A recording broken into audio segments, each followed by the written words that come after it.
is using a lot of these words. Yeah? This is just to get the general idea before you even begin reading all those transcripts. So you can explore in this kind of way. Yeah. Alright, so after that, what do we do? What do we do now?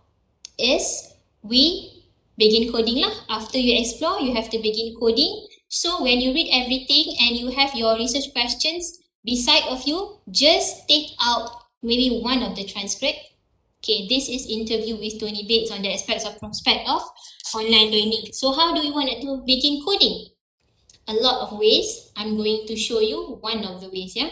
So first of all, when you read, make sure your research question is beside you. For example, okay, you wanted to, okay, I nak tengok J lah, right? Okay.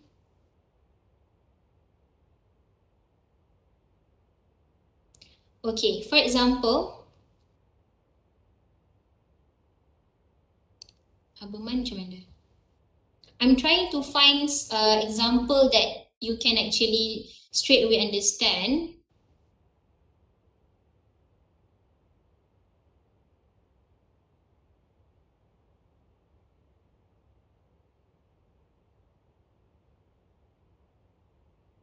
Okay, so if you can see, Haberman said, in fact, I was talking to a professor from China in an online school who has millions and started to think about impact of that and how fantastic the learning could be, because this is talking about online learning, and because the whole range of subjects that were formerly thought might not be possible to use with the type of model that we employ may now become possible.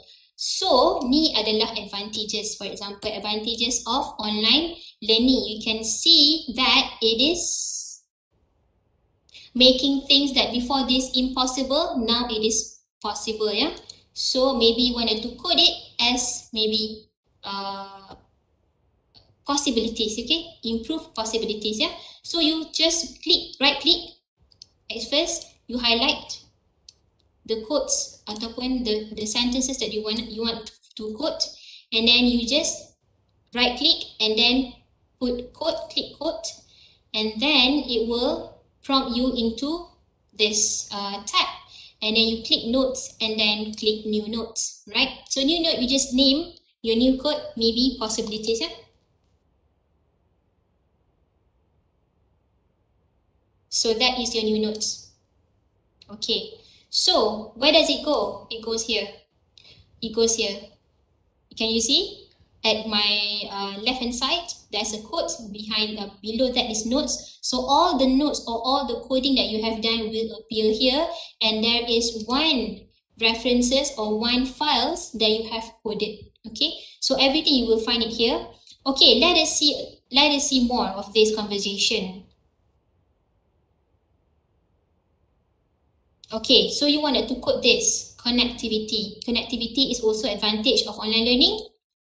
Okay, so you wanted to code. Now you can actually code it in Vivo. How do you code it in Vivo? It means that you are using the word of that particular interviewee to become as a code. So you click on code in Vivo. Now it has become your new code. Can also like that. Alright. Okay, I'll show you a little bit more. So that is your child code. That is your child code. Okay, so I wanted to go into other student perceptions pula lah. I wanted to go into other transcript or other articles to quote. Okay, flexibility. Flexibility is an area of strength of online learning environment that has been identified by researchers. Okay, I like this. I wanted to quote this as one of the advantages of online learning. So I highlight this and then just put as a new notes. Okay, flexible. Nama dia kan, flexible. Okay, so you can see, if you look at the notes, you can see you already have 3 quotes. I hope you can get it, right? Now, we have 3 advantages of online learning. So we have 3. I wanted to look at, is there any disadvantages of online learning as well? So what I can see here, I hope this is not too small for you guys to see, yeah? Is it too small? Okay, so as you can see here, student perceive weakness of online learning. One of it is delay communication, reported by many researchers. So this is one of the disadvantages. But you don't have to write the disadvantages yet, you just code it as delay communication. Okay, then I will demonstrate to you how do we collapse the codes together after this. Okay, now let's see what are other things. Okay, the feelings of isolations. Lack of a sense of online community and the feelings of isolations were other weaknesses that learners have reported in their learning experience. Okay, this is another disadvantages. So you just code it as isolation. Now, we already have from the notes itself, okay, I'll make it big a bit. From this one, you can already know which one is positive side of online learning and the negative side of online learning. So possibilities are flexible and connectivity is the advantages. So you wanted to put into a bigger category, which is advantages and disadvantages. Maybe the bigger category is your research question. Maybe your research question is, I wanted to know what is the advantages of online learning, and I want to know what is the advantages of online learning. So that can be your categories, or that can be your themes. Okay, so you wanted to collapse these three into one bigger themes. How do you do it? You just right click here, click new notes, name it advantages. Advantages. Okay.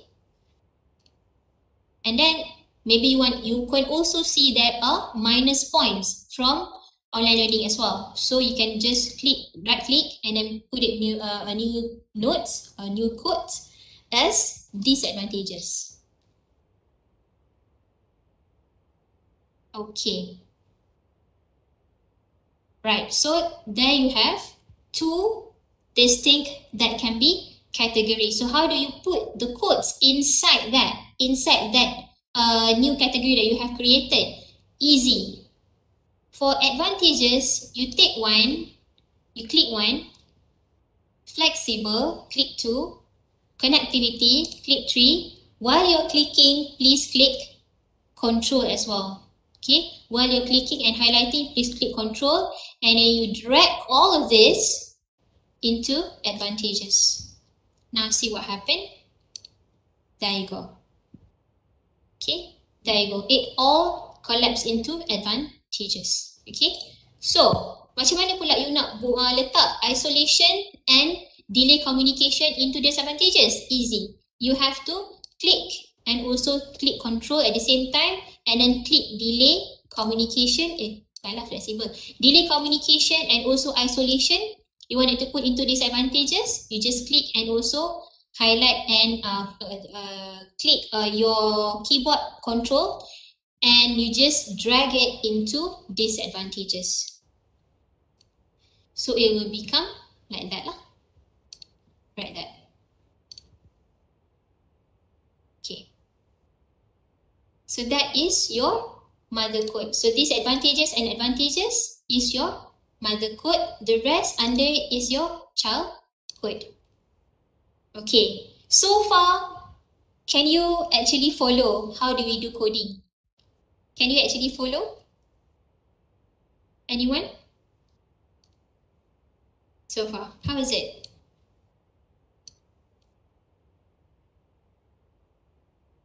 Is it okay or not? I think for the first round, they are just very new. These students actually all are very new. For the first round, they just get some input about that. Yeah, okay. So might be in futures, the second round, then might be they are used to it. So they have to go back to practice. Okay, I agree with that. So now I'm going to show you the actual project or actual sample project that you can actually find when you have your Nvivo program installed. Here you just click no if you don't want to save it. Okay, so this is sample project which has a lot of codings has been done with it. So this is your final codes, and if you can see, there's a plus sign there.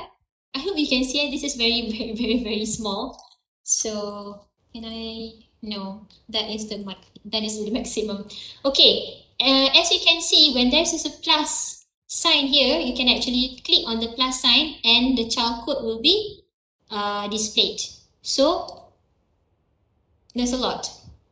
Yeah, there's a lot. There's a lot of levels. It can go from 2 levels up to maybe 3, 4, 5 levels, depending on the complexity of your data or the complexity of the research question itself.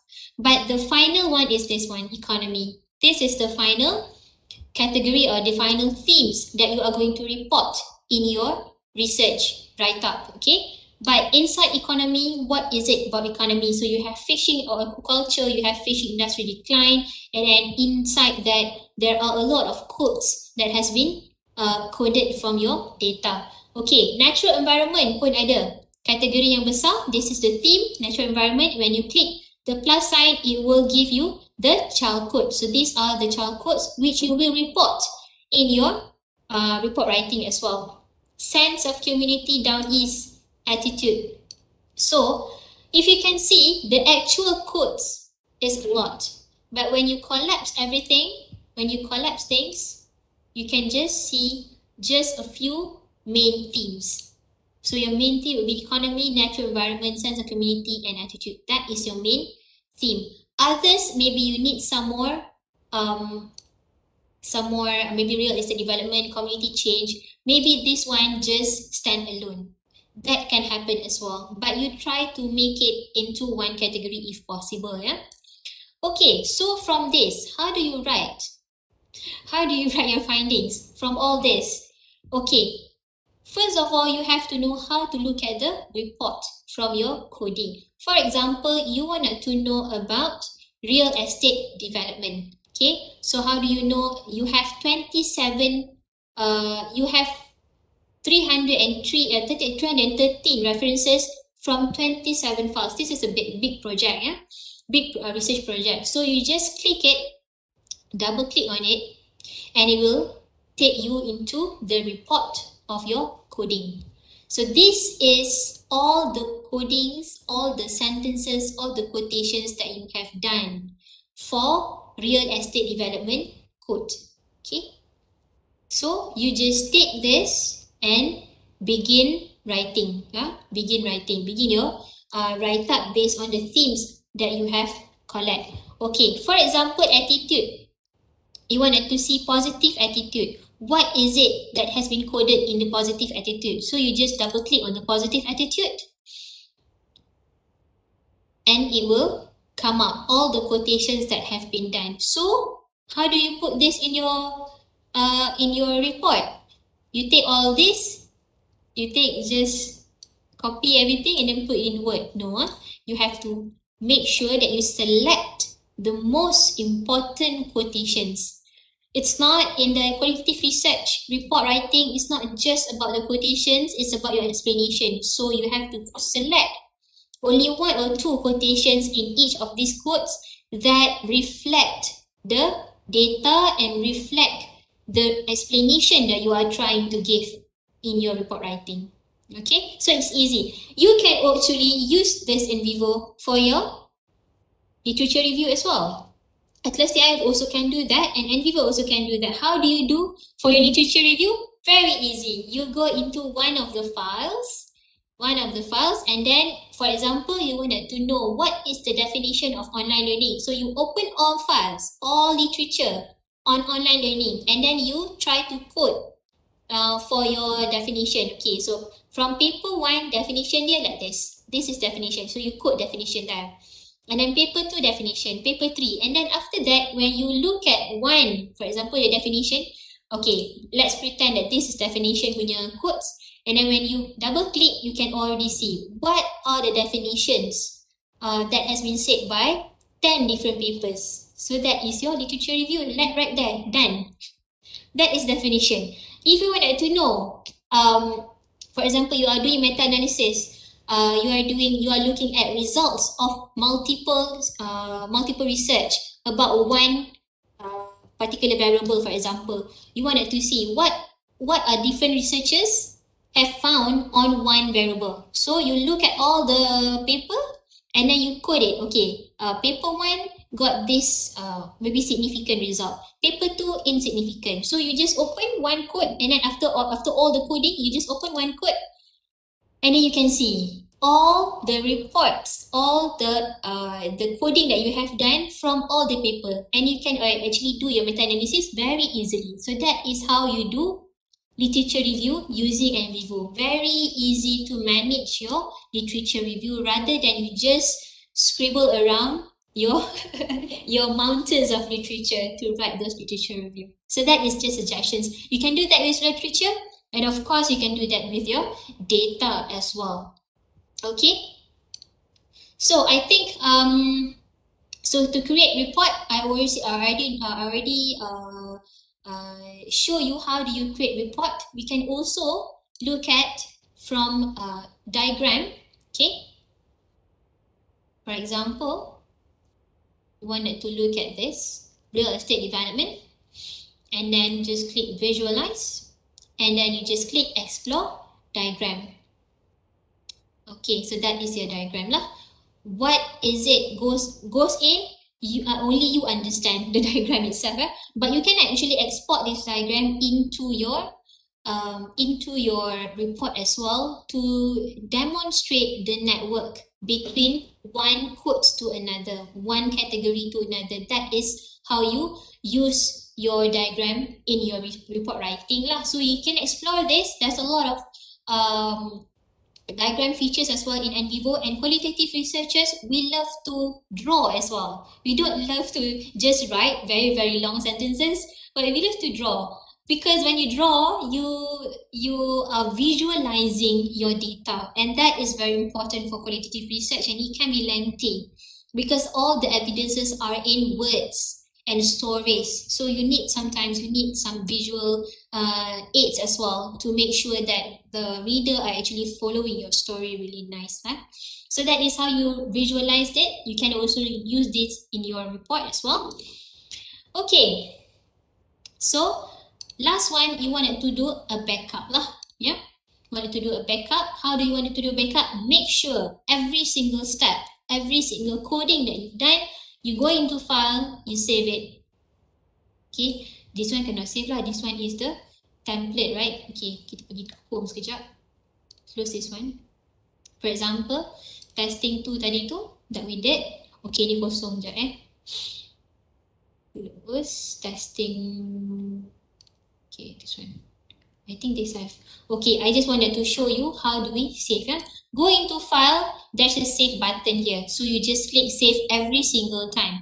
And you can also export, You can also export your code book, ataupun you can also export the whole Nvivo project. Maybe you are afraid of maybe something happened to your computer, and this is not real time. This is not saved in any cloud data or anything. So if something happened to your computer, you got virus or anything, there goes your coding. So what you have to do is when you are done with your coding, with your themes and analysis, you just click export. Maybe export into your desktop or your hard drive or whatever. And then after that, when you back up, you can actually import back. So you just open Nvivo and then you click import from the file that you have exported before then. Okay, so that is how you back up your project. Okay, so I think I have arrived at the final the final slides. So I hope that I've shared with you some of the things that is important in data analysis and also Nvivo. I believe Nvivo have much more advanced features than that, but the one that I showed you is everything that you need to begin with. Okay, and then after that, as you get along, as you familiarize yourself with Nvivo, you will you can try to explore more on that. Okay, so I think we can open for question and answer session, Dr. Tang. Okay, yes, of course. Yes. Thank you very much for the fruitful input to the students about how to use this Nvivo, and also how to use this Nvivo for this literature review or literature survey. So actually, basically, I myself is not a qualitative people. I'm more likely in the quantitative guy. So at least I learned something. It helped us to do a literature review as well. So this is the latest of a try about how actually is helpful. Okay, the students, I believe that Dr. Ivani's students quite a lot of doing qualitative studies. So anyone that like Zaule is doing qualitative. So anything you want to ask the speakers? Yeah, please do. Yeah, because speakers like to talk much. We have to talk much. Qualitative people love to and to write as well. Anything. So basically, I have one question actually, if you know. Yes. Okay, basically, let's say, for example, when time we interview with, because of the respondents or the informants might be not necessarily they are able to speak English or speak Bahasa Malaysia. So let's say, for example, we serve to the community of the Mandarins, they speak Mandarin or speak their own dialects, Hokkien or Cantonese. How are we going to import this kind of thing into this? Because when we communicate with them, basically we record and transcribe this kind of thing. So basically, how are we going to translate the words into Cantonese or whatever into Malay or into English? How are we going to put it? Yeah, very good question. That is very common in Malaysia because we're living with a multi-racial, kan?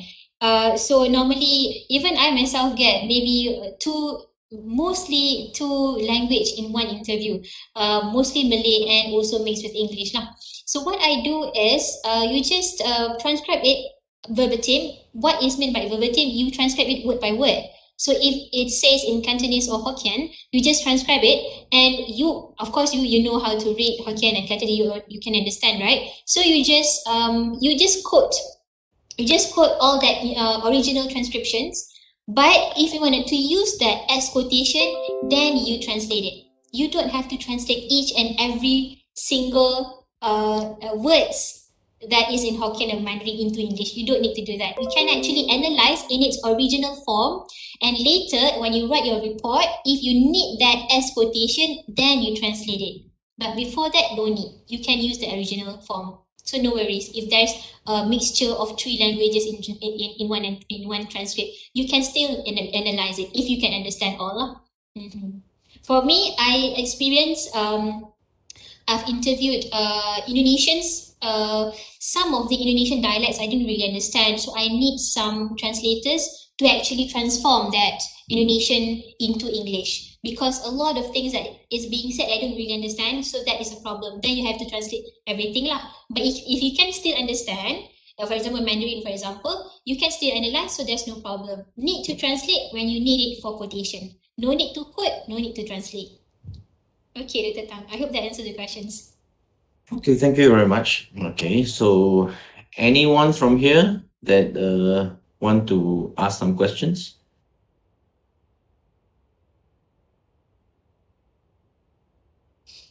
Seem like most of us is most of the student actually is very new, so they are just finished their research methodology class. This will be part of the research methodology programs that they have to participate all these kind of different perspective of research. Either they are in a qualitative or quantitative, they have to see their side of the world.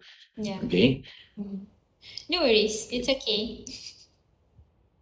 Okay, so if we do not have any questions, so I think it's do not waste your times to sitting here to wait for the input. It's okay. So I think that hopefully, if you don't mind, that you can share with us your PowerPoint as well. Yeah, sure. Yeah. So you just send it to me. So then after that, we will distribute to the students for the things, because they are quite new. So that's why I myself also have to see how actually the Nvivo works. Because you see so many things, import codings, this kind of thing. So do you mean that the what is that, mother code and the child code, meaning that it's sub lah? I mean sub, am I right? Yeah, sub. You start with the child code and then you go into the bigger codes lah. You only report the bigger code actually. You don't report the sub code. Sub code is only the beginning of the coding process. Okay, because before that, I joined one qualitative research project. It's usually, I don't use Nvivo. I'm just sitting at all the transcript. I'm going to read myself the transcript, go to read myself, and then go to find the key themes, keyword, and then team that together, write a story. Also, it's very, very difficult. Very Because difficult. If like that, very right? difficult. Yeah. Yeah, because I don't know how. Actually, the focus group discussion after that, we transcribe the things, recording everything. Yeah. So that is very time consuming for me to come up that particular report for the governments last time is. Okay, now thank you very much. Normally, if you have, may I add a bit? If you have a research grant, normally for researchers, we don't transcribe anymore our interviews. We ask for freelancers to transcribe for a course lah, and then after that we just do the analysis. But analysis we have to do it ourselves because we know the literature, we know the theory, right? So yeah, but mainly you have to focus in your analysis. You have to focus on your research question, or else it will be very, very time consuming and very confusing as well. Yeah, it's Can true. I ask a question? Oh, yeah, Rimani. Yeah, can I ask a question? Oh, yeah, sure. What's your PhD topic on, Dr. Saidatul? My PhD topic is on sustainability accounting and reporting in terms of practice and reporting. So I'm looking at a palm oil company. How are they doing sustainability practices in reports and also in actual practices? So I look at their report and I go into the field and look at how the practice maybe wearing or not the PPE, how do they treat their workers, so all the sustainability things. So I talk from the CEO of the palm oil company until the workers at the field to look at the practice of the company inside out, very, very, very, very thorough. So and I compare it to the annual reports of the company as well, and look at what has changed along the years. My study is around 10 years in the same company. So I'm a case study researcher, single case study researcher. Integrative paradigm, yeah. So when you say you look at reports, you look at sustainability reports, you're looking at the GRI type reports. Correct. GRI type of reports, yes, correct. Okay. So you look at CSR. Yes, correct. Yes. But by the way, are you GRI certified? No, not yet. I've just finished my PhD in 2020. So yeah, I'm very new. That's why it's still fresh. It's still fresh. Yeah. But who's the supervisor? I think you know. Professor Dr. Azlan Amran. JSB guy. Alright. Yes, correct, JSB. And also Professor Dr. Nabiha Abdul Khalid. Right. Okay, cool. Experts. Okay. Graduate before time. Amazing. Thank you for sharing your insights, your knowledge, all the systematic, detailed explanation. Really appreciate it. Thank you. Thank you, welcome. Thank you for having me as well. Okay. Thank you from Iran. Me and Tandis, Dr. Rivani, Dr. Tang, and Dr. Saidatul. Yeah. Very useful workshop. Thank you. Thank you, Muhammad Jafari Malak. I hope you enjoy and Thank you. Yeah, you're welcome.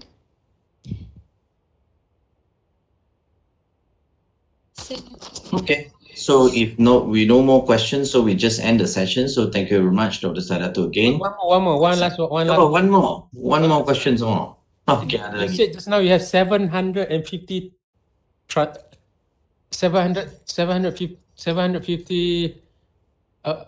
something documents.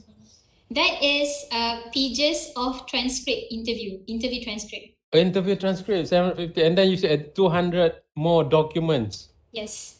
Meaning 200 pages or 200 documents? 200 different documents, yes, 200 different documents. 200 meaning 200 CSR sustainability reports. No, not sustainability report. Document, source document. I go to the offices and look at the SOPs, look at okay, yes. memos. So those are the documents. Annual report, another 10 years annual reports. All right. Report that has sustainability reports, right? So yeah. Okay. you did some kind of grounded theory kind of thing, or? No, I'm case study researcher. I'm not grounded. Okay. Case study. So I'm using a lot of yin method. So it's very structured lah. All right. Okay, guys, I stop asking. Otherwise, it'd be a Viva plus session. Like, thank you so much. It's fine talking about it, anyways. Yeah. Okay, no more question, alright? Okay. So everybody, no more question, huh? No more. Nanti tengah-tengah serbu pula. More question. Thank you. Okay, so thank you very much, all guys. Thank you to Dr. Saidatul. All thank you. So we just end the session for today. So okay, so this is the things that we really appreciate. Our center also very appreciate. And then for those who not actually attended or missed this, we have recorded for this session, so we can review it back. So in future, if anything for more details, so we can either the student can contact Dr. Saidatul directly, or we want to more details, we'll conduct maybe a one-day sessions for the detail of how actually using the Nvivo is much more helpful, I think. Okay, one more session. Tapi the charges so that discuss later lah. That will be discussed. If we can do in physical, that would be better. And then I can see their progress in front of me as well. So that's better. Like if we do the physical. Okay. So okay, bye. See you all. Bye bye.